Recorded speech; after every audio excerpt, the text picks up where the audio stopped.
Hello friends, இன்றைக்கி நம்ம சுரக்காய் கூட்டு எப்படி செய்கிறதுன்னு சொல்லிட்டு இந்த வீடியோவில் பார்க்கலாம். கடலைப்பருப்பும் பாசிப்பருப்பும் சேர்த்துட்டு வேக வச்சுட்டு இதில் சுரக்காய் நம்ம தாளிச்சிட்டு இந்த பருப்பு சேர்த்து கூட்டு எப்படி செய்கிறதுன்னு சொல்லிட்டு இந்த வீடியோவில் பார்ப்போம்.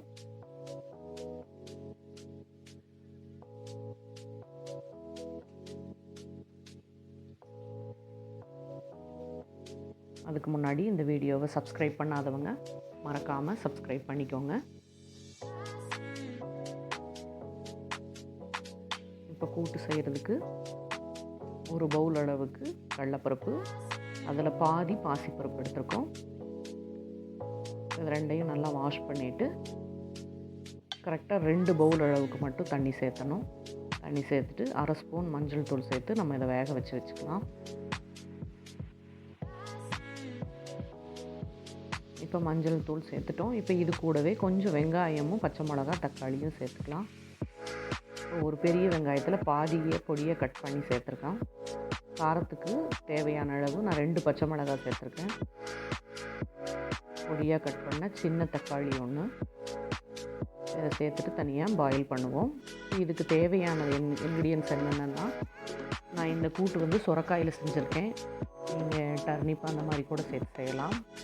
பொடியாக கட் பண்ண ஆனியன், தட்டி எடுத்துருக்கிற 7 பல் பூண்டு, பெரிய தக்காளி பொடியாக கட் பண்ணது, சுரக்காய் மேலே இருக்கிற தோலை மட்டும் பீல் பண்ணி எடுத்துக்கலாம். உள்ளே இருக்கிற அந்த விதை அது இதெல்லாமே அப்படியே கம்ப்ளீட்டாக போட்டுக்கணும். இப்போ தேங்காய் 4 ஸ்பூன் சேர்த்துட்டு அதில் சோம்பு, சீரகம், வரமிளகாய் காரத்துக்கு தேவையான அளவு சேர்த்துருக்கேன். கருவேப்பிலை, பொடியாக கட் பண்ண பெரிய வெங்காயம், தட்டி வச்சுருக்கிற பூண்டு, பொடியாக கட் பண்ண சுரக்காய் இதை நல்லா வதக்கிக்கலாம். இது கூட்டு எப்போவுமே நீங்கள் தேங்காய் எண்ணெயில் செஞ்சீங்கன்னா டேஸ்ட் ரொம்ப நல்லாயிருக்கும். கடலை எண்ணெயில் உங்களுக்கு பிடிச்சதுனாலும் அதுலேயும் செய்யுங்க. அதை நல்லா வதக்கிக்கலாம். சுரக்காயோட கலர் மாறாமல் வதக்கிக்கங்க. இது ஓரளவுக்கு வதங்கிருச்சு. இப்போ தக்காளி சேர்த்துக்கலாம்.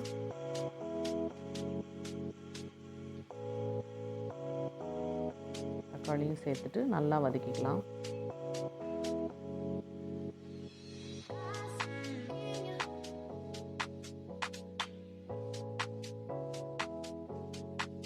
இப்போ மல்லித்தூள் 1/4 ஸ்பூன், குழம்பு மிளகாய் தூள் 1 ஸ்பூன் சேர்த்துருக்கோம்.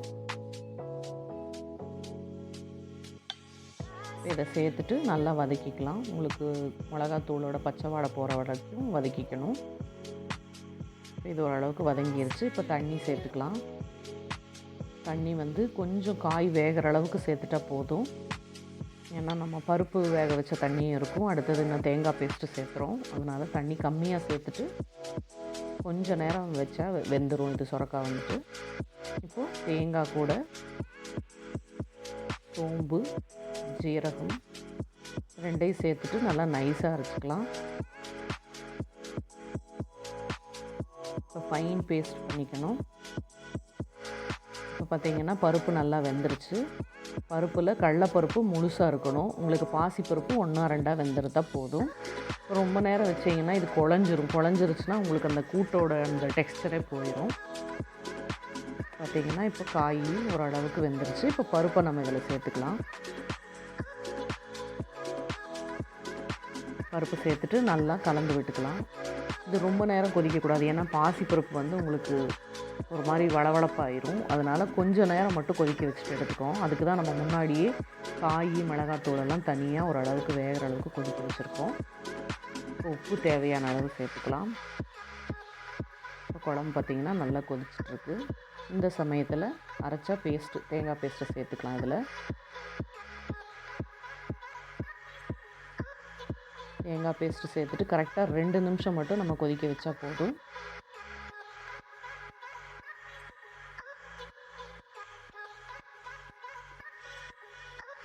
பார்த்திங்கன்னா இது க்ளோஸ் பண்ணி வைக்கணும்னு அவசியம் இல்லை. நீங்கள் ஓப்பனில் வச்சு கலந்து விட்டுட்டே இருக்கணும். அப்போ தான் உங்களுக்கு அந்த கடலைப்பருப்போட அந்த டெக்ஸ்சர் மாறாமல் இருக்கிறது நம்மளுக்கு தெரியும். பார்த்திங்கன்னா கூட்டு ரெடி ஆயிடுச்சு. இதுதான் ஃபைனலான இந்த கன்சிஸ்டன்சி வந்தோடனே நம்ம ஆஃப் பண்ணிடணும். பார்த்திங்கன்னா இதை இன்னுமே நீங்கள் கொஞ்சம் நல்லா சுண்ட வச்சு எடுத்துட்டிங்கன்னா சப்பாத்திக்கெல்லாம் ரொம்ப நல்லாயிருக்கும். இது சூடான சாதத்து கூட ரொம்ப அருமையான காம்பினேஷனாக இருக்கும். இப்போ தேங்காய் எண்ணெயில் கடுகு, பெருங்காயம், கருவேப்பிலை சேர்த்து தாளித்து கொட்டிடலாம்.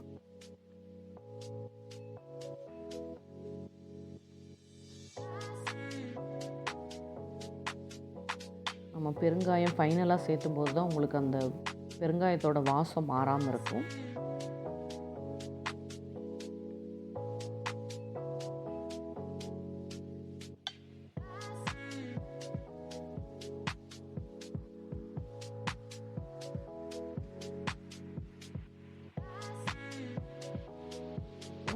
சுரக்காய் கடலைப்பருப்பு கூட்டு ரெடி ஆயிடுச்சு.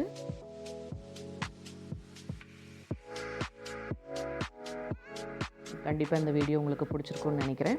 நீங்களும் வீட்டில் இதை ட்ரை பண்ணி பாருங்கள்.